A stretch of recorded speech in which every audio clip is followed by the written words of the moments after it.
ta avto sem jaz z užitkom vozil počas okrog ovinkov, pa hiter čez luknje.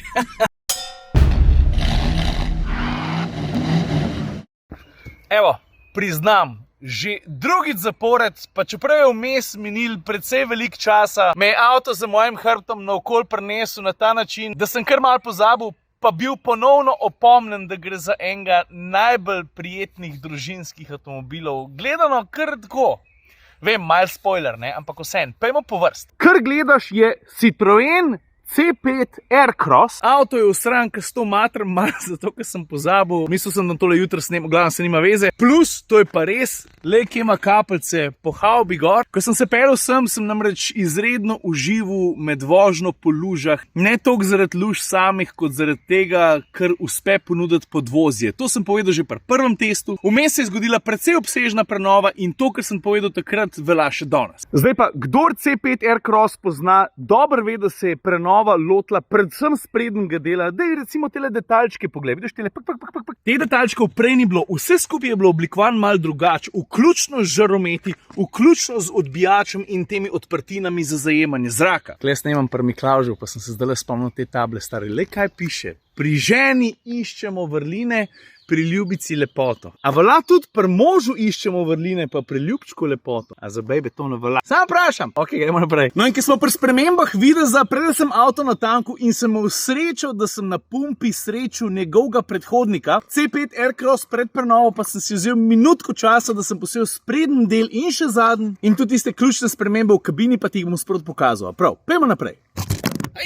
Torej, maska je spremenjena, poglej, kako izgleda sprednji del zdaj in zdaj ti počasi pokažem, kako je izgledal pa prej. Vidiš drugačne poteze pri maski in žarometih, nekaj podobnega seveda velja tudi za zadnji konc, poglej zdaj zadek tega avtomobila. Učke vrš na luči, na napise in potem ti pokažem še, kako je vse skupaj izgledalo prej.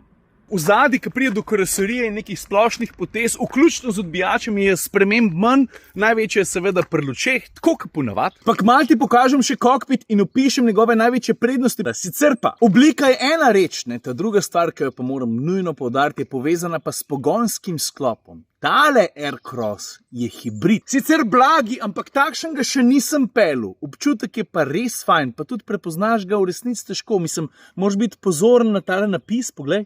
Čist mečken, ne? C5 Aircross E-Series. Sicer ta model obstaja tudi kot priključni hibrid, ampak to ni ta. Poglej, glavnina pogonske osnove, matere, zdaj, kada je ogromna mašina, v resnici je pa precej mehna. 1,2 litrski trivaljnik je tukaj let spodaj. Tale mašina v osnovi ponuje 100 kW oziroma 136 konjev, združena je 6-stopenjskim avtomatskim, dvosklopčnim menjalnikom, ampak pa bencinarju prešteješ še sinhron elektromotor z 21 kW oziroma 28 konji, pa koliko smo rekli, 55 Nm navora. Zdaj, v hude detajle, armenski zaganjalnik, pa 48V napajanje, v to se ne bomo spuščali, ampak lahko ti pa povem, da v praksi tale pogonski sklop deluje krasno. Krasno predvsem v tem smislu, da jaz od blagih hibridov nisem vajen tolikšne odzivnosti, predvsem pa takšne pomoči elektromotorja pri vožnji pri nižjih hitrostih. Razmeroma veliko časa sem prevozil na štrom. Zdaj pa, ko sem že pri zadnjem koncu, tisti, ki čakate kokpit, bo se še malo počakal, rad bi pokazal kufer. Ne pozab, C5 je dolg, koliko smo rekli, 4,5 metre.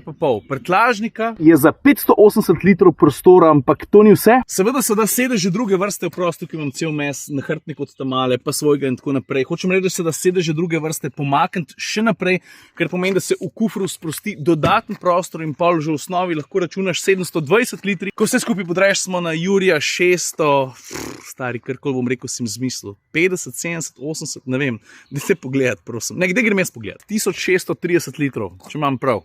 Ok, hočem reči, da prostora tukaj notri je zares velik. To je pomemben, če ga gledamo skozi prizmo družinskega vozila, kar v prvi vrsti v resnici je, sej za kaj drugega, ne vem. A se strinjamo? Ok, zdaj pa čas, da ti pokažem kokpit. Poglej, približno takole izgleda vse skupaj. Na kaj te moramo opozoriti? Mislim, digitalna instrumentna plošča, ta je bila tukaj že kaj avto prišel na trg. Volan tudi izgleda podobno kot je prej, ampak tale del tukaj, zaslon vmesnika zdaj odstopa od armaturne plošče, je večji oziroma njegova diagonala je izdatnejša. Predtem ob prihodu C5 Aircross na trg je bila potisnjena v armaturno ploščo, kar pomeni, da je zdaj zares večji, posledično najbrž tudi malo uporabnejši, ampak bo najbrž motil vse tiste, ki pravite, da nimate radi čez zaslon, dela kaj? Vemo, gleda štrliven iz armaturke. Mene osebno to ne moti niti mal, pa še par drugih stvari je novih. Poglej, tale avto je avtomatik, sem že povedal, kakšen menjalnik ima, ne? Hočem reči, da tale sredinski greben je imel predprenovo, a veš kaj? Tukaj je bila tista značilna prestavna ročica, ki se jo je Citroen znebil, pa še nečesa so se znebila, veš česa? Nekdaj je bilo na tem mestu vrtljivo stikalo, tist grip control gumb, s katerim je voznik lahko nastavljal vozne programe. Zdaj tega vrtljivega stikala, ki je bilo zelo uporabno, pa priročno ni več. Poglej, sem posnel primerjavo, kako je vse skupaj izgledalo prej, če sem jaz to znal zmontirati. Zdaj že gledaš, kako je bilo prej.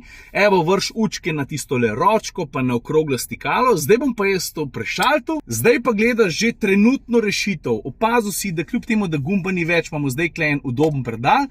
Predvsem pa eno tako flat stikalce, na katerem piše Drive Mode. Je res? Kar pomeni, da vozne programe zdaj prestavljaš tukaj s tem stikalom in potem kaj izbereš, vidiš pa na zaslonu. Poglej, na levi strani Sport, no, kje si zdaj?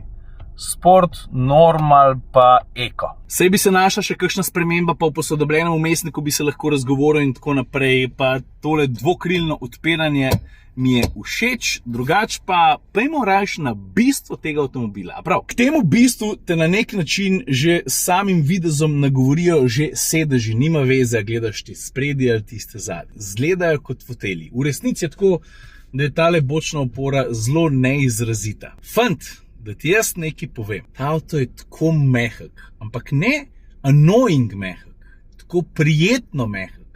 Prvič, nisem imel nobenega apetita whatsoever, da bi pičil kakšen ovink malo hitrejši od enega zglednega povprečja, ki ga vzamejo tudi drugi vozniki, dajmo reči pretežno umirjenih avtov. Ta avto sem jaz z užitkom vozil počas okrog ovinkov, pa hiter čez luknje.